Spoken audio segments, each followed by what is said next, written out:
Hello and welcome to everyone to the 2025 Parrot Crisis Action Summit. It's facilitated by the IAPP. The International Alliance for the Protection of Parrots represents an international group of avian rescues, sanctuaries, conservation organizations, veterinarians, parrot guardians, and activists who believe the time has come to address the existential crisis facing both wild and captive parrots around the world.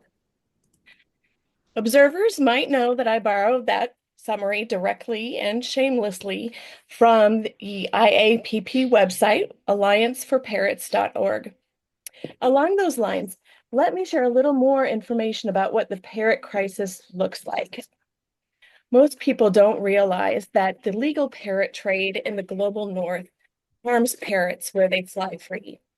Every time a bird is bought from a pet store or a breeder in the US or Europe, the value of that species trickles down to where they fly free. Okay, as long as we continue to commodify these animals, however, that economic opportunity will lead to trapping and trafficking. International regulation does protect wild animals, but parrots are still trapped and trafficked across borders every single day. Meanwhile, parrot sanctuaries and rescues are in crisis, overwhelmed with birds surrendered by people who realize these animals aren't suited to life in captivity and have nowhere else to turn. There's no more room. There's no more money, not enough staff. Yet the surrender requests never cease. And breeders in the US alone hatch an estimated 2 to 5 million parrots every year, flooding the market annually with more and more parrots. This is the parrot crisis. The IAPP envisions a world where wild animals are no longer bred, bought, or sold. Only when they are respected as sentient beings, not products, will parrots everywhere be safe from the harmful effects of the pet trade. My name is Julie Kunze, and I am a co-founder at Heartland Avian Rescue Project in Omaha, Nebraska. Last year, IAPP held their first Parrot Crisis Summit, which I attended. It was such an informative and inspiring event that afterward, I reached out to IAPP via email and said, how can I join this group and help with your efforts? And I think the reply I got was something along the lines of, we've already joined just by expressing interest, and we will reach out to you when we start forming committees for next year's summit. So here we are. I was so honored to be a part of this group that put the summit together. And while I do not have the experience or education of my counterparts, I do share their passion. And what I brought to the table was questions, a lot of questions. This year, I'm very excited for the summit where we are focusing on action and how each of us can be involved in creating a better world for parrots. I personally will be taking notes.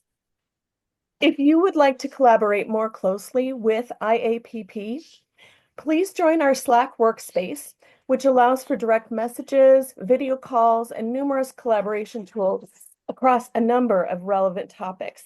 Everything from conservation to networking to personal support and fundraising, as well as geographic areas of expertise. There are a number of different channels within our Slack community, and one is just general as well. So join the ones that speak to you and what you are interested in most.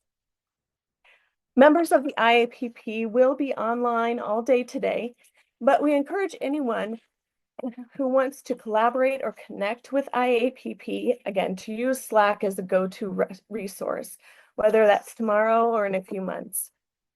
If you'd like to join the Slack space, we will be putting that link in our chat today. And then you'll be able to join us. We strongly encourage you to download the desktop app rather than use Slack in your internet browser to ensure that you see notifications quickly. I have just a few housekeeping details to go through. The summit, as we said, is being recorded and will be available on YouTube. So if you do not want to be featured, please feel free to leave your cameras off. Please remember, we come from many different cultures, experiences, and languages. We have people here from around the world today, which is a real benefit. So I'm going to come back to Laura Kim in just a moment here because she is our keynote speaker today. She has inspired a recorded song called Parrot Girl. That is the most interesting fact I have at the moment to share. Please welcome Reverend Dr. Laura Kim Joyner of One Earth Conservation. Thank you. Thank you so much, Julie. Well, wonderful, everybody. Welcome to this Parrot Crisis Action Summit. It is an action summit. And why is that? That's because there is a parrot crisis. And as Julie mentioned, we had a crisis summit in October, and things have gotten better in some areas, but yet the crisis continues. And the reason why there is a crisis, as Julie said, our sanctuaries and rescues all over the world are full. The numbers of surrenders, people who want to give up their birds for adoption, has increased. And people are having to turn away birds because there's not enough room. They're turning away birds whose minds and bodies are broken, which in turn hurts the hearts of the people who take care of them. In the last year, hundreds of thousands of wild parrots have been removed from around the world, trapped for the trade. And we do know that the poaching approaches 100% in many regions, although there are success stories, and it's not everywhere, but it still continues to be 100% poaching in many areas. And those that are trapped, the statistics vary, but many, let's just say many die young and many die in the transportation of this trade. And the figure that's often used that we got out of Mexico is, 3/4 to 90% of them are dead within a year. And if they do survive the first year, they have ongoing harm in captivity, both domestically and internationally, such as these mealy Amazons. You can see the kind of caging that they're in. The beautiful mealy Amazon. That's great. I'd love to hear that, but maybe everyone can be on mute. And they pull their feathers out because of stress. And no wonder that they're stressed, because these birds evolved to fly kilometers a day, to raise and name their young, to speak in dialects, to live socially complex lives, and eat tens and thousands of different kinds of food. These of their birds, they have their own evolved pursuits in life.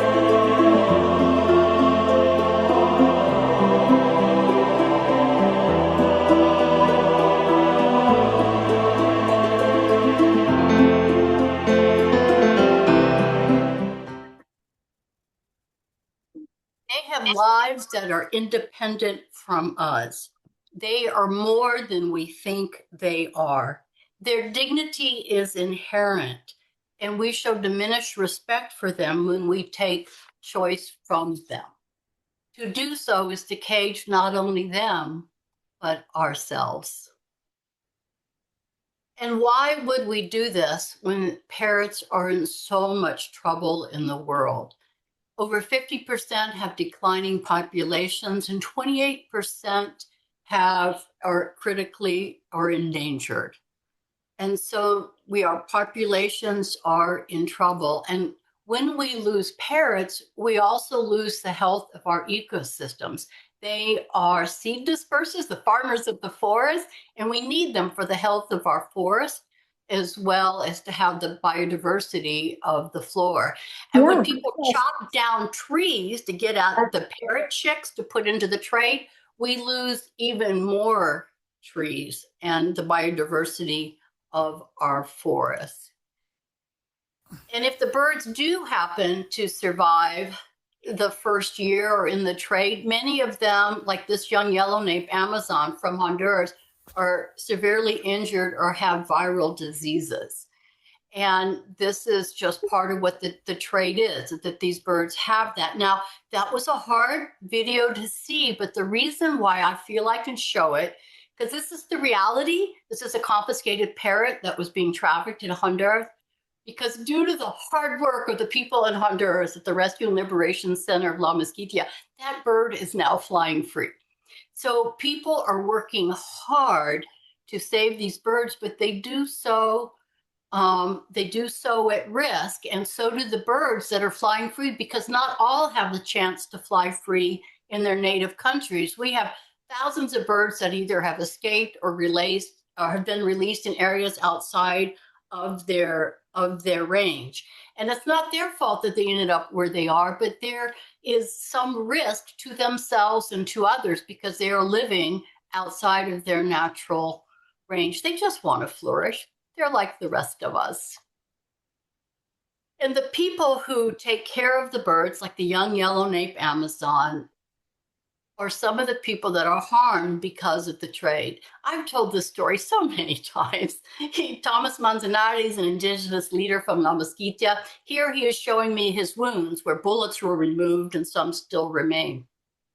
He was shot 4 times and nearly died for protecting his parrots, his scarlet macaws in La Mosquitia. And he's not alone. These threats continue against conservationists and parrot conservationists. I lost a friend in Guatemala who was shot and killed defending a yellow parrot Amazon nest.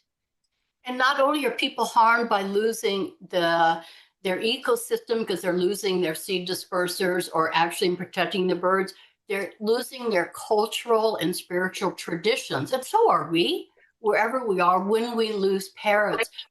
Gloria Sachs said in his book, Avian Illuminations, he said that a loss of birds means the end of humankind. For they not only tell us how we got to be where we are, but where or what we might yet become. We can do better, but we need to take responsibility for the parrot crisis. Anyone who has enjoyed a bird in captivity has a strand in this web of harm. Enough, really enough. Enough lives, hearts, and ecosystems have been broken. The planet has had enough. If birds are being euthanized or are sick anywhere in captivity, it is a crisis. If veterinarians are torn about what to do with parrots under their care and are experiencing moral stress, it is a crisis. If birds languish in any captive environment, cage or patio, it is a crisis. All the tears and stress and burdens on people has reached and has for some time a crisis point. The harm is ongoing and trade is a cause. Let us stop the trade.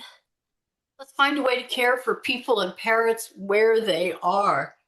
Let's do it today. Let's do it together. That's what this conference is about, is to bring the power and experience and the hearts and hands together of so many people so that we save lives today and into the future. But to do this, everything has to change. That's why we are about transformative care and action, which means we don't want just incremental changes or Band-Aid approaches. We want to change the way people relate to each other and to other birds and this planet. And we want to do an outer change. We need our societies to be more just. We want to end the silence on injustice. We want to foster empathy. We want to hold out a hopeful vision of what it looks like when we all work together for a better version of this world. And even though the challenges are immense, there is hope. And I sometimes don't use the word hope. Sometimes I use the word faith, because hope means we're really dependent on certain outcomes and the challenges are immense. And so I often use the word faith. Faith in the thing with feathers and in all of us, that it matters what we do, that there is the possibility of freedom and flourishing, and that we were all born with dignity and the right to flourish. There's a famous poem that says, hope is the thing with feathers and it perches in the soul. But it ends with, and it lives in extremity, never asking a crumb for me.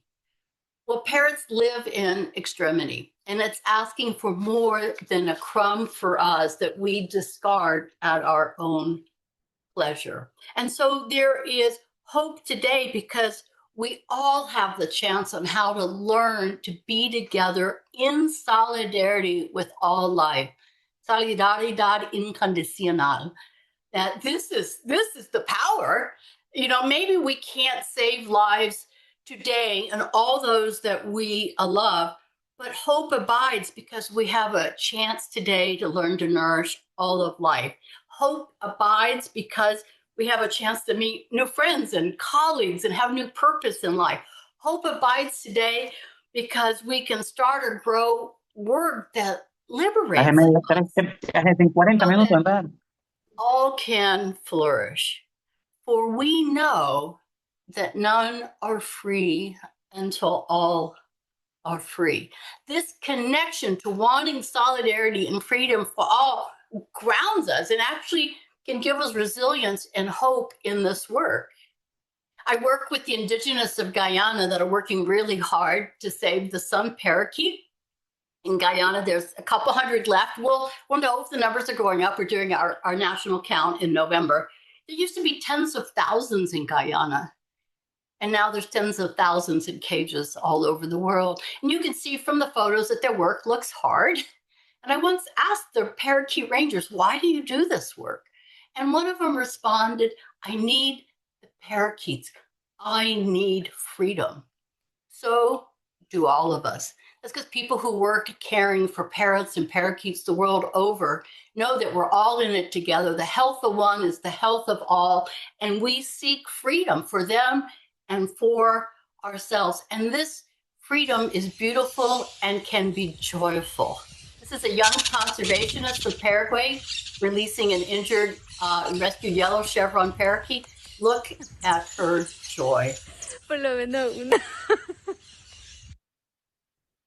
We free ourselves as we free others, and we can touch on joy. As William Blake said, those who bind to themselves a joy do the winged life destroy. But they who kiss the joy as it flies lives in eternity's sunrise. This is our vision. This is our dream. And it can be successful because we are grounded in that freedom is beautiful and people are making differences, saving parrots, saving people, and saving a planet. We're going to hear from all of us today, whatever it is we do in the variety of ways, we have a vision where all can fly free. And in the last year alone and over the decades, sanctuaries and rescues the world over, they're saving thousands of lives. Conservationists and scientists are coming together in meetings looking for the basis of hope and to make a difference. Military and government and police are protecting our parrots. They're capturing people who are breaking the law. They're having some successful prosecutions, and they're teaching their children that this is not allowed. Advocates are working for a multiple of new laws, and they are having success making these changes to protect our parrots. And indigenous people the world over are protecting their forest, their nest, and their parrots. And our education, our influence, our people out there are slowly changing society's expectations. So we know for any of us that no cage is big enough. And our hearts are big enough to continue this critical work together. I know what it's like to have your heart broken open day after day. I know that. But I also know it allows light in. It allows joy in. So taking lessons from Mary Oliver, to live fully and to be part of this movement, you must be able to love what is mortal. You must hold it dearly. And when the time comes, let it go. let it go. Let love be the power that sets us and all beings free. Thank you today for your participation and for being part of this movement.